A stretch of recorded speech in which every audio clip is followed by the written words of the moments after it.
Hi everyone! In this video we're going to talk about how to deactivate your Facebook account in 2023. It's a new update. But before we go into it, let's hit that like and subscribe button. It really helps me out. So let's hop onto Facebook and let's click on your profile. So important to know with deactivating your Facebook account is that it is temporarily and you can make it undone anytime. So this is the other thing than this is another thing than deleting, because deleting your account is permanent and deactivating your account is temporarily. So let's scroll down. You will find it like this, and then you're going to click on settings and privacy, and then you choose the first option, settings.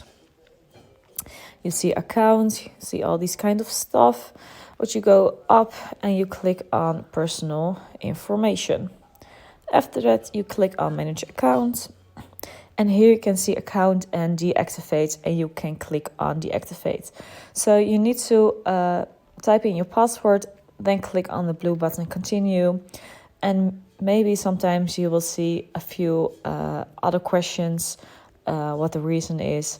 But after that, just follow the steps and you can deactivate your account. I hope this helps. If you have any questions, please let me know.